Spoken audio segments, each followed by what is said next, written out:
So welcome to episode number 3 of my JG Break 90 series. We're back at the beautiful Centurion because I love it that much, to be honest. It beat me last time, so let's see if I can beat it this time.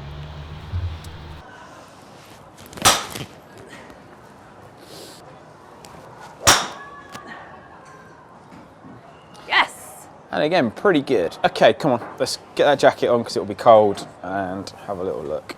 Takeaway looks better than it has done at times, for sure. We haven't kind of rolled that club in too much.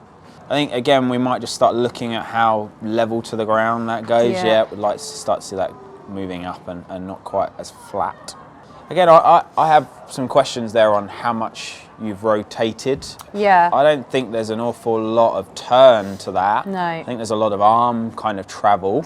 What I want us to do is maybe just focus a little bit more on this wrist joint today, all right? And I want us to get back to thinking about this being flat. So more there. Now look at the difference at the top we're making there. Yeah. Oh no. Quite a lot. All right. Oh, that's the one. Yeah, that is the one. Wow. And again, under video, that would have looked like the club head at that impact point has delivered very different. Great swing. Great shot.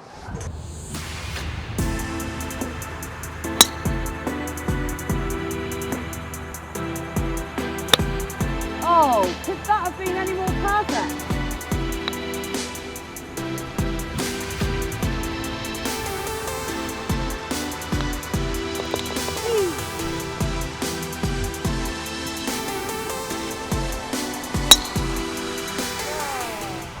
One of the joys of playing golf is that you're really at one with nature over here, and nature is where my ball is at, but I haven't found it yet.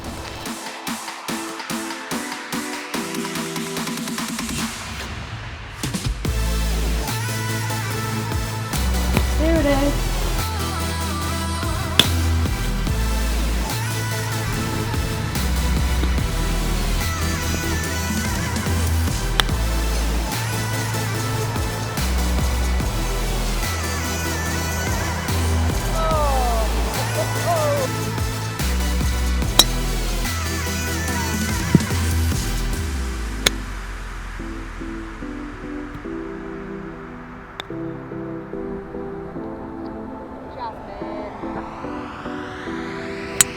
Oh, what a beauty!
Managed to misread it.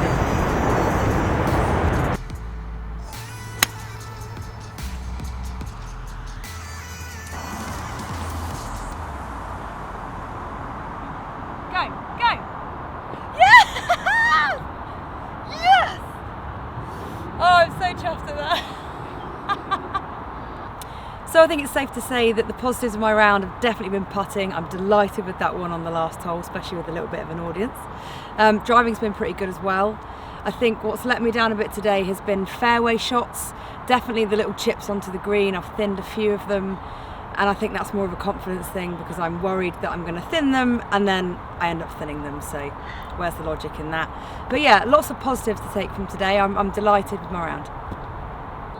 So if we start with my scoring line, it's actually quite interesting to see how you're doing against par throughout the round, and definitely towards the end of my round I'm veering away from par quite a lot, so that's definitely something that I'll need to look into, maybe just due to fatigue or tired arms or something.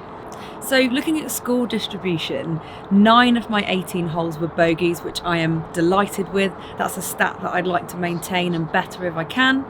5 of them were double bogeys or worse, which isn't ideal but is lower than my average, so again I'll take that. Par 4 holes, obviously I'd ideally like to be getting more around the 6 or 7 mark, so noted. So next, par averages.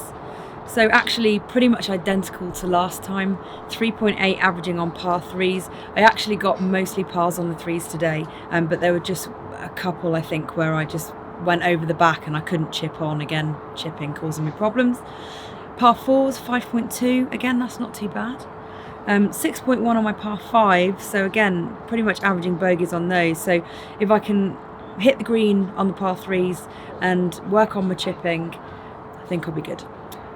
Fairway hits, so lesser than my average. I'm hitting the fairway 46.2% of the time, not ideal. 53.8% of the time I'm hitting right or missing right.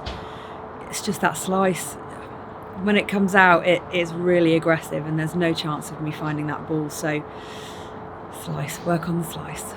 Greens in regulation, lower than my average from last time, 27.8% of the time. That is not ideal. Again, that just speaks to the chipping and the approach shots that I really need to work on, so I think that's going to be the core focus of my next lesson with Andy. Chipping, approach shots, and then I reckon I've got a chance at breaking 90 in the next one.